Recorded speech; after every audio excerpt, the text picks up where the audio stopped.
তো দেখো আজকে একটা মেনু, দুপুরের মেনু নিয়ে চলে এসেছি। তো দেখো খেতে বসে গেছি। আর প্রথমেই আছে হচ্ছে লাল শাক ভাজা।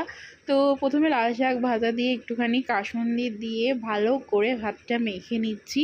তো দেখো ভাতটা মাখা হয়ে গেছে। তো লাল শাক ভাজা দিয়ে খাওয়ার পর চলে এখানে আছে হচ্ছে মাছের মাথা দিয়ে পুঁই শাকের তরকারি, আলু কুমড়ো দিয়ে পুঁই শাকের তরকারি। তো চলো ভাতটা আগে ভালো করে মেখে নিই শাকটা দিয়ে।